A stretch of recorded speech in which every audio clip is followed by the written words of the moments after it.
everybody, and welcome to Off the Rack. I'm Sal. I'm Ben. And I'm Tiffany. Brought to you today by Gemmer. If you go to Gemmer.com, you can join an online community of collectors. You can share your collections. You can even buy and sell and trade some of your items of collection. Go to Gemmer.com to find out more about it. If you want to find out more stuff about this week's comics, you've looked no further than this episode of Off the Rack. Today we're going to talk about a few books that are coming out on Wednesday. So let's get to it. Ben, what is coming out this week that you're excited for? Okay, there are two books in particular I'm excited about. First one is going to be Totally Awesome Hulk, number 2, written by Greg Pak, art by Frank Cho. It's a fantastic team. If you haven't read the first one, go back, pick it up so that you're ready for number 2. It's basically a Hulk monster that's going to be fighting a whole lot of monsters. Ooh. Cool monsters around the world, and it's not Bruce Banner. That's right. As I understand it, it's an Asian American Hulk, and they kind of incorporated that into the art, and Frank Cho's very excited about it. I know that he was really boasting about it back at BCC, so I'm excited to see where it goes. It's really nice. The next book is going to be Green Lantern number 48, written by Robert Venditti and drawn by Martin Coccolo.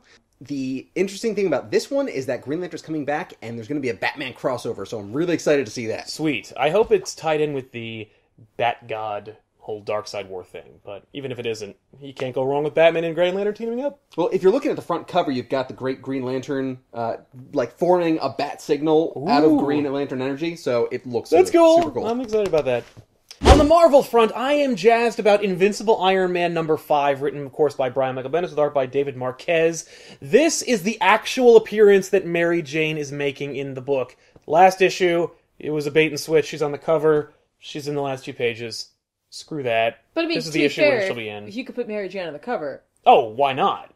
And make her have a speech bubble that says, "No Spider-Man." That's fun, right? So, but of course, Bendis is killing it on this title. It's a really, really fun book. Marquez has never been better than in this title. He's an amazing artist. He's doing a great job with all the different armors and with the designs for Mary Jane and for Iron Man and Tony Stark. It's a really great book.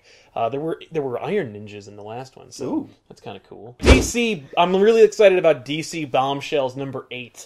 Written, of course, by Marguerite Bennett with art by Maria Lara Sinapo and Laura Braga. This title has never faltered. It started out with really awesome art by Aunt Lucia. We had his DC Bombshells 2015 calendar on the wall. I'm sad to say it's 2016. There is no calendar, but there is a calendar for 2016. I'm just saying we don't have one.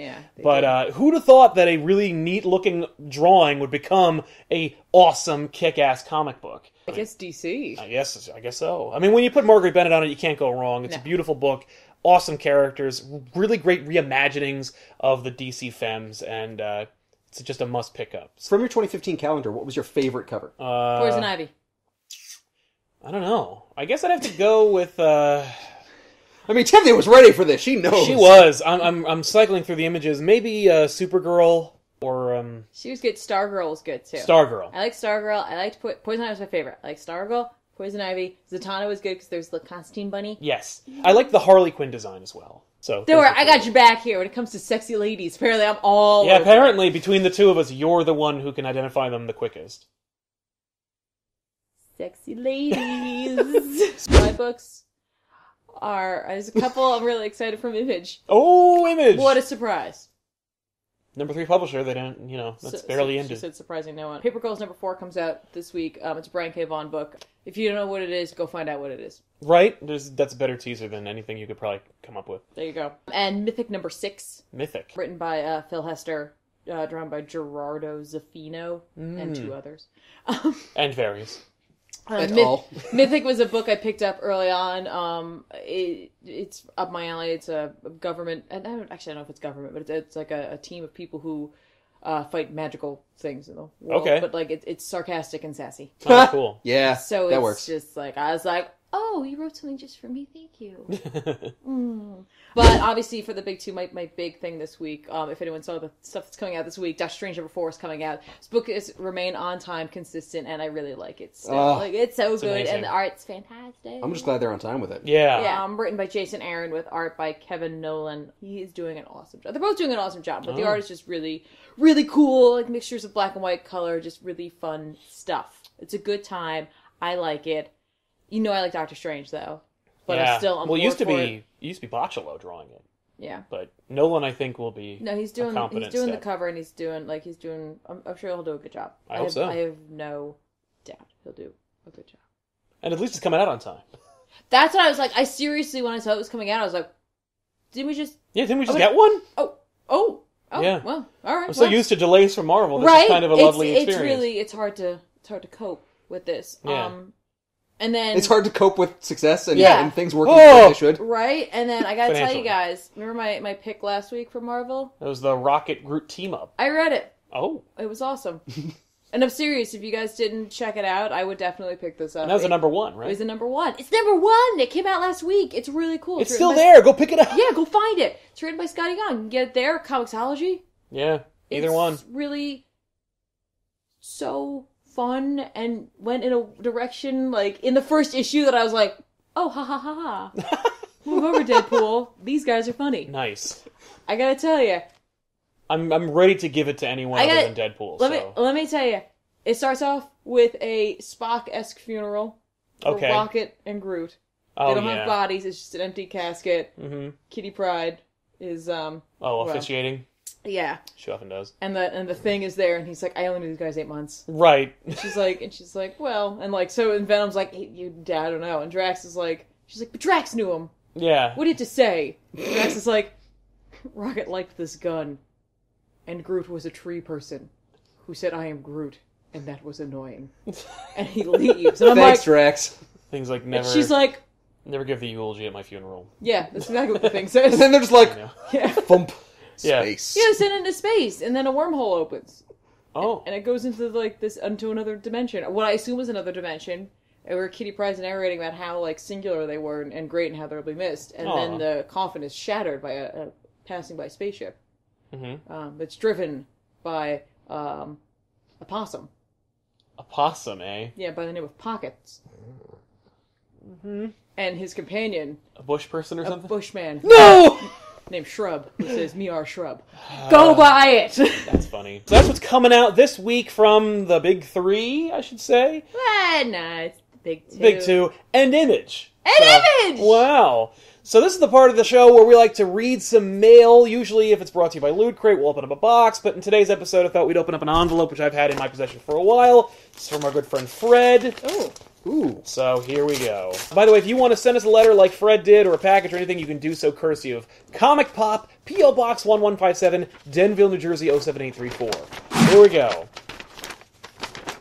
Shalom, Sal, and by extension the rest of the crew. There you go. That's us. I write to you this week of Hanukkah. Oh, been a little late. Sorry about that, Fred. And I hope that you had a good one, and also the You had merriest... 8 days for it, too. I know, I'm sorry.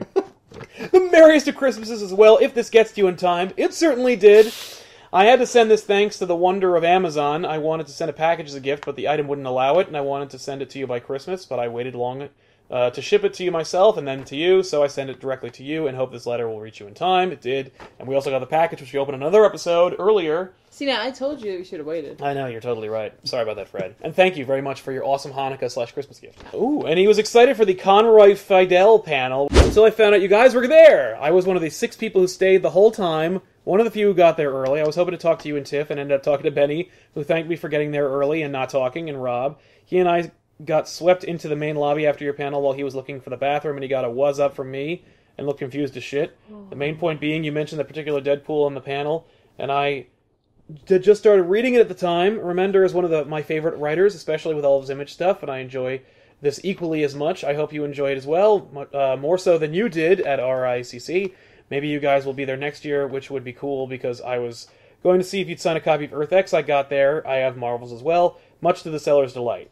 Hope you guys have a happy holiday and a happy new year, and can't wait to see what 2016 has in store for Comic Pop. Fred, well, I won't use your last name, even though we say it often when you comment. Yep. I realized I forgot to name the book. It is X-Force. We do have it. We opened it on Periscope for our pre-Christmas episode. Yes, we did. And I can't wait to talk about it on Backage. Thank you, Fred, for that. I'm sorry we didn't get a chance to chat in person, Fred. I don't know what the hell happened.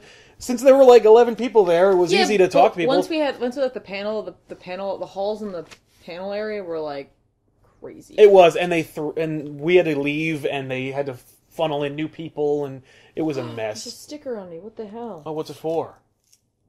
Oh, it's a Superman cap. Oh, Thank you, DC Nation. Anyway, Fred, thank you for your letter, and thank you guys for watching this episode of Off the Rack. We'll see you guys next week with who knows what's going to happen with this new direction of Comic Pop, which I like to call Phase 2 in 2016. And hey, if you're interested in finding a collector's group, you should go to gemmer.com and check out those guys because they're really, really nice. It's free to sign up, and you can buy and sell and trade and meet people, and it's a whole huge community of collectors. These are a comic book group. Not one of ours, but maybe in the future we'll have a Comic Pop team over there. So that'll be fun to see. Anyway, go to gemmer.com for more. We'll see you guys next week. I am Sal. I'm Ben. And I'm Tiffany. Thanks a lot for watching. Ah.